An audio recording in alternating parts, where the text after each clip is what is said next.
नमस्कार दोस्तों, मैं हूं प्रशांत मिश्रा और स्वागत है आपका आपका चैनल ई विद्यालय में। आप सबने मेरे करंट अफेयर्स के नोट्स को, द हिंदू के नोट्स को काफी अप्रिशिएट किया और अब मैं आपके लिए करंट अफेयर्स से related videos, daily current affairs पे based multiple choice questions, specific topics पर बेस्ड वीडियोस और भी काफी कुछ करंट अफेयर्स से रिलेटेड रोज लाता रहूंगा और कोई सब्जेक्ट्स भी अपन कवर करेंगे। तो प्लीज अगर आपने हमारे चैनल को सब्सक्राइब नहीं किया है तो इसे सब्सक्राइब करें और अपने फ्रेंड्स को भी बताएं। और अगर वीडियोस आपको पसंद आए तो प्लीज लाइक करें और कमेंट करके बताएं। इससे हम मल्टीपल चॉइस क्वेश्चन की एक सीरीज शुरू करते हैं जिसमें हम 5 से 6 क्वेश्चंस डेली करेंगे और उससे रिलेटेड सारी चीजें कवर करेंगे। सो आइए शुरू करते हैं। तो आइए दोस्तों शुरू करते हैं हमारे पहले क्वेश्चन से। पहला क्वेश्चन है, which country placed hold on listing Masood Azhar, जैसे मोहम्मद का चीफ है, as designated terrorist in UN security council. तो इसका आंसर क्या होगा? इसका आंसर है चाइना। चाइना ने अभी लगातार चौथी बार, ये पिछले 10 सालों में चाइना ने ये 4th टाइम ऐसा किया है कि जैसे मोहम्मद के चीफ को डिजाइनेटेड टेररिस्ट होने से उसने चाइना ने इस बार फिर से रोक लिया है, इंटरनेशनल टेररिस्ट होने से फिर से ब्लॉक कर दिया है। और ये सब चाइना कर रहा है पाकिस्तान के फेवर में, पाकिस्तान बिहेस्ट। इस पे अपन एक अलग वीडियो आज करते हैं, उस पर बात करेंगे। सिक्योरिटी काउंसिल में 15 मेंबर्स होते हैं, जिसमें कि 5 परमानेंट मेंबर्स होते हैं और 10 नॉन परमानेंट मेंबर्स होते हैं। चाइना परमानेंट मेंबर है, उसके पास वीटो पावर है, उसका यूज करके चाइना ने इस बार फिर से 4th टाइम इसको ब्लॉक कर दिया है, डिजाइनेटेड टेररिस्ट। जैसे मोहम्मद जो ये टेररिस्ट ऑर्गेनाइजेशन है, ये ऑलरेडी यूएन के द्वारा डिजाइनेटेड टेररिस्ट ग्रुप है। अब अपन अगले टॉपिक पे आते हैं, अगले क्वेश्चन पे आते हैं। अगला क्वेश्चन है कि in London book fair held at London Olympia 12th से 14th मार्च तक था अभी, Indian pavilion was mainly focused on. तो ये मेनली फोकस था 150th anniversary of Mahatma Gandhi, 150th anniversary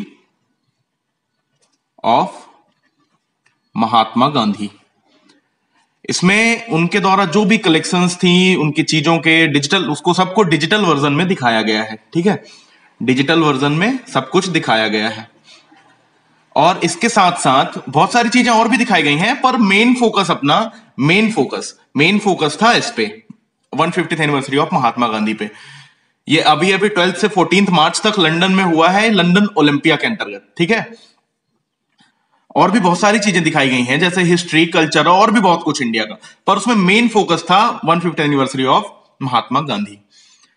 चलिए अब अपने अगले क्वेश्चन पे आते हैं। India gets first TIR shipment from Afghanistan via Chabahar port, Iran. What is TIR? TIR क्या है? टीआईआर है यूनाइटेड नेशन का ट्रांसपोर्ट इंटरनेशनल रूटियर्स कन्वेंशन। ये एक कन्वेंशन है, यूएन का कन्वेंशन है, इसका फुल फॉर्म है ट्रांसपोर्ट इंटरनेशनल रूटियर्स कन्वेंशन। ठीक है, इंडिया में अभी पहला कंसाइनमेंट है जो चाबहार पोर्ट ईरान से आया, वाया लिखा मतलब चाबहार पोर्ट ईरान से होकर गुजरा है और अफगानिस्तान से आया है, अफगानिस्तान से ये हमारा कंसाइनमेंट निकला है। ये चाबहार पोर्ट ईरान गया, वहां से ये मुंबई, नाभा शेवा और मुंद्रा पोर्ट पे आया है। अच्छा, ये कन्वेंशन होता क्या है?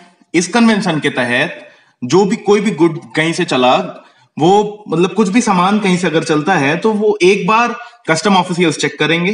कोई भी सामान है वो कहीं से चला तो कस्टम ऑफिशियल्स एक बार उसको चेक कर लेंगे और ये उसके सील्स वगैरह सब चेक कर रहे हैं बस। और ये टीआईआर कार्नेट, टीआईआर की जो भी पैकिंग होती है उस कार्नेट के अंदर इसको पैक कर दिया जाता है। उसके बाद इसको जगह जगह चेक करने की जरूरत नहीं पड़ती है, इसको जगह जगह चेक करने की जरूरत ही नहीं है। फिर वो किसी भी कंट्री में रुके, बस उसके सील्स को चेक किया जाता है, बाकी कोई चीज को चेक नहीं किया जाता। ठीक है, उसको खोलने की फिजिकली जरूरत नहीं पड़ती है। इंडिया ने टीआईआर कब ज्वाइन किया था? इंडिया ने टीआईआर ज्वाइन किया 15 जून 2017 को। ठीक है, टीआईआर कन्वेंशन है क्या? टीआईआर कन्वेंशन बेसिकली ये UN customs convention on international transport of goods under cover of TIR कार्नेट।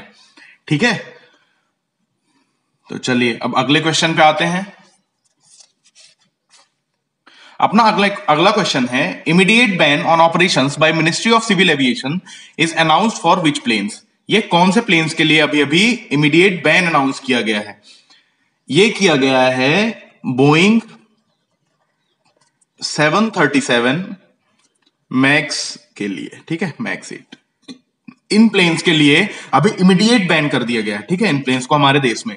ऐसा बहुत से और देश कर चुके हैं, यूरोप कर चुका है, और भी कई देश कर चुके हैं। डोनाल्ड ट्रंप ने अभी अनाउंस किया है कि यूएस वुड डू दिस, है ना, यूएस ऐसा कर सकता है। और ये हुआ क्यों? ये हुआ, इंटरनेशनल प्रेशर बहुत ज्यादा आने लगा। इंटरनेशनल प्रेशर कैसा कि अभी इथियोपियन प्लेन क्रैश हुआ, इथियोपिया का एक प्लेन क्रैश हो गया, इथियोपियन एयरलाइंस का, ठीक है, जिसमें टोटल 157 मेंबर थे, जितने ऑनबोर्ड सारे 157 मेंबर्स की डेथ हो गई जो प्लेन में थे, ठीक है।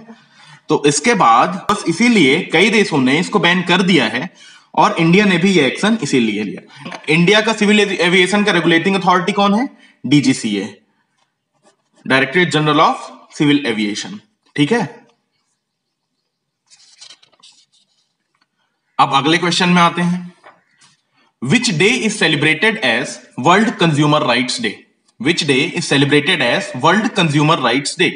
तो 15 मार्च को मनाया जाता है, मतलब कल का दिन 15 March is celebrated as world consumer rights day. क्यों सेलिब्रेट करते हैं इसको?